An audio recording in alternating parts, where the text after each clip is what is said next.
Hello viewers, welcome to Arkes channel. പപ്പായ കുറച്ച് നീളത്തിൽ മുറിച്ച് വയ്ക്കുക കേട്ടോ. പിന്നെ ഒരു കപ്പ് തോരപ്പരിപ്പ് എടുത്തിട്ട് നല്ലോണം കഴുകി വൃത്തിയാക്കി ഒരു കുക്കറിൽ നന്നായിട്ട് അതിനെ വേവിക്കുക കേട്ടോ. അപ്പോൾ കുക്കറൊക്കെ താണ നന്നായി വെന്തു. അതിലേക്ക് നമ്മൾ മുറിച്ച് വെച്ചിരിക്കുന്ന പപ്പായ ആഡ് ചെയ്യുക. 2 ഉള്ളി മുറിച്ച് വയ്ക്കുക കേട്ടോ. ഒരു ഉരുള പുളി വെള്ളത്തിലും താഴ്ത്തുക. ഉള്ളിയൊക്കെ മുറിച്ച് നമ്മളൊരു മിക്സിയിൽ ഇട്ട് കൊടുക്കുക. അതിൻ്റെ കൂടെ ആവശ്യത്തിന് ചുവന്ന മുളക് ഇടുക കേട്ടോ. ഞാനിത് മുളക് ഇടുന്നത് എടുക്കാൻ വിട്ടുപോയി. എന്നിട്ട് അതിനെ ഒരു തരിതരിപ്പായിട്ട് അരയ്ക്കുക കേട്ടോ. എന്നിട്ട് അതെല്ലാം കൂടി പുളിവെള്ളവും ചേർത്ത് മിക്സ് ചെയ്ത് കലക്കി വയ്ക്കുക. പപ്പായ നല്ലോണം വെന്തു. മഞ്ഞൾപ്പൊടിയൊക്കെ ഇട്ട് വേവിക്കണം കേട്ടോ. എന്നിട്ട് അതിലേക്ക് ഈ നമ്മൾ കലക്കി വെച്ചിരിക്കുന്ന പുളിവെള്ളവും എല്ലാം ഒഴിച്ചു കൊടുക്കുക. അതിലേക്ക് ആവശ്യത്തിന് ഉപ്പിടുക കേട്ടോ.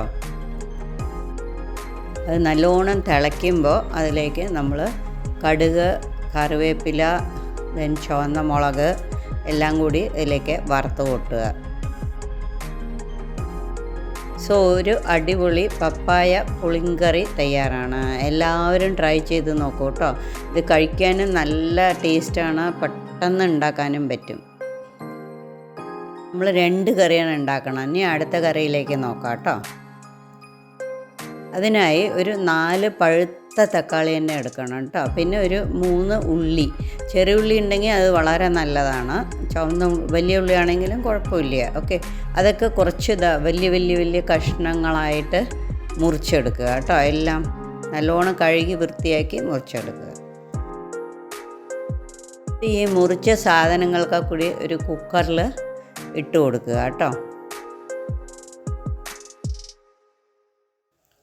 എല്ലാം കുക്കറിൽ ഇട്ട് കഴിഞ്ഞു. അതിൽ നമുക്ക് ഒരു പിടി മല്ലിയില ആഡ് ചെയ്ത് കൊടുക്കുക കേട്ടോ.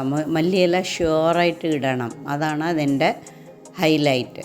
ഓക്കെ, പിന്നെ അതിലേക്ക് നമ്മൾ ഒരു 2 തണ്ട് കറിവേപ്പില മേ ബി ഓപ്ഷണൽ. പിന്നെ അതിൽ ഒരു കപ്പ് വെള്ളം ഒഴിച്ച് കൊടുക്കുക. ഒരു കപ്പ് പറയണ ഒരു 250 ml കേട്ടോ. അതിലേക്ക് 2 സ്പൂൺ സാമ്പാർ പൊടി, മഞ്ഞൾപ്പൊടി ആവശ്യത്തിന്, 1 സ്പൂൺ മുളക് പൊടി, പിന്നെ അതിലേക്ക് ഒരു 2 സ്പൂൺ നല്ലോണം എണ്ണ. നിങ്ങൾ ഏത് എണ്ണയാണ് കുക്കിങ്ങിന് യൂസ് ചെയ്യണ ആ എണ്ണ ഒഴിക്കുക കേട്ടോ. എന്നിട്ട് എല്ലാം കൂടി നന്നായി മിക്സ് ചെയ്ത് കൊടുക്കുക. ഇതൊരു അടിപൊളി ഒഴിച്ചു കൂട്ടാനാണ്. പിന്നെ ഒരു കാര്യം, ഈ കറി ഉണ്ടാക്കുമ്പോൾ വീട് മൊത്തം നല്ല വാസനയാണ് കേട്ടോ. പിന്നെ ഈ കറിക്ക് പരിപ്പ് വേണ്ട, പുളി വേണ്ട, അങ്ങനത്തെ ഐറ്റംസ് ഒന്നും വേണ്ട. പിന്നെ പെട്ടെന്ന് തയ്യാറാക്കാൻ പറ്റും. പിന്നെ ഇത് വന്ന് ഇഡ്ഡലിയുടെ കൂടെ, ദോശയുടെ കൂടെ, ചോറിൻ്റെ കൂടെ എല്ലാത്തിനും ഒരു ഗുഡ് കോമ്പിനേഷനാണ് കേട്ടോ. എല്ലാവരും ട്രൈ ചെയ്ത് നോക്കൂ. ഓക്കെ, പിന്നെ അതിലേക്ക് ആവശ്യമുള്ള ഉപ്പിട്ട് കൊടുക്കുക കേട്ടോ. ഉപ്പിട്ട് കൊടുത്തിട്ട് എല്ലാം കൂടി നന്നായി യോജിപ്പിച്ച ശേഷം നമ്മൾ നമ്മുടെ കുക്കറൊന്ന് അടച്ചു കൊടുത്തിട്ട് ഒരു 4-5 വിസിൽ വന്നോട്ടെ. നന്നായി അതൊന്ന് ഉടഞ്ഞ് കിട്ടണം. ഓക്കെ,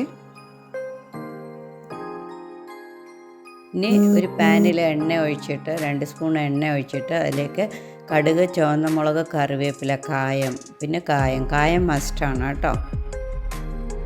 കടുകൊക്കെ വറുത്തു, കുക്കർ തുറന്നു. വീഡിയോ കുറച്ച് ഡിമ്മായത് ചൂട് കാരണമാണ് കേട്ടോ. എല്ലാം ഒന്നുകൂടി ഒന്ന് സ്മാഷ് ചെയ്ത് കൊടുത്തിട്ട് ഈ കടുക് വറുത്തത് ഇട്ട് കൊടുക്കുക. അടിപൊളി ഒഴിച്ചു കൂട്ടാൻ തയ്യാറാണ്. എല്ലാവരും ട്രൈ ചെയ്ത് നോക്കൂ. ഫീഡ്ബാക്ക് അറിയിക്കൂ, ലൈക്ക് ചെയ്യൂ, ഷെയർ ചെയ്യൂ, സബ്സ്ക്രൈബ് ചെയ്യൂ. Happy cooking.